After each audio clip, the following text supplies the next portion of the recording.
Glad you've been joining us for our walk through 1st and 2nd Samuel. We're digging deeper today, and Pastor Bill preached this last weekend on David as a psalmist, how he wrote 70-plus psalms, songs for the congregation. And if you've ever done any writing in your life, you can be pretty confident that David probably wrote a lot more, but they didn't quite make the cut into the Bible.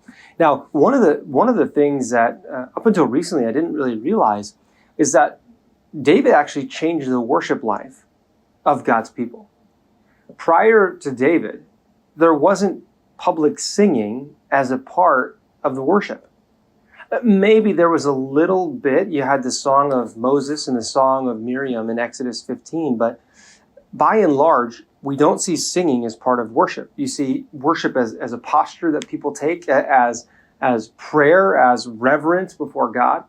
But here, David, he elevates music in the life, in the worship life of the congregation. You especially see it in the book of Chronicles, which is way more focused on temple and religious life than the Kings, in 1st and 2nd Samuel and 1st and 2nd Kings.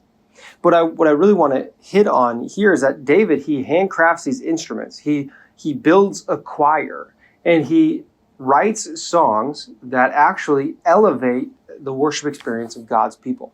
One of those examples is Psalm 70. Make haste, O God, to deliver me. O Lord, make haste to help me. It goes on, may all who seek you rejoice and be glad in you. May those who love your salvation say evermore, God is great, but I am poor and needy. Hasten to me, O God. You are my help and my deliverer. O Lord, do not delay. It's a beautiful psalm, and it has this description at the front. To the choir master of David for the memorial offering. So David wrote this to be sung at the time of the offering. And what I love about it, if you're familiar with Lutheran worship, there is an ancient chant where we say, "Make haste, O God, to deliver me. Make haste to help me, O Lord." So we see these words of David continuing in the life of the church, even to this day. And what I want to point out is that David brings together the worship life and the political life of the people of Israel in a way that no one since Moses has done. David leads the people as their king, but he also leads the ark, the Ark of the Covenant, and builds the tabernacle there in Jerusalem. So both of these get wrapped together, and David, we see that incident in 2 Samuel 6 where they're trying to bring the cart. But David's not a Levite. He's not of the priestly clan. So he doesn't really know exactly what they're supposed to do. They put the ark on a cart rather than having priests carry it. Anyway, Uzzah touches the ark and ends up dying.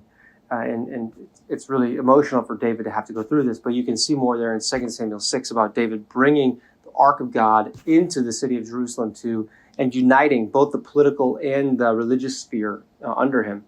And this is a prophecy of Jesus, who comes to be prophet, priest, and king, the one who holds everything together as our leader, as the center of our worship, and as the one who speaks the word of God to us. So we see David again being that prophecy, that example of the Messiah, the anointed one, the king to come. Hope this has been helpful, and we look forward to tuning in again soon to dig deeper in another part.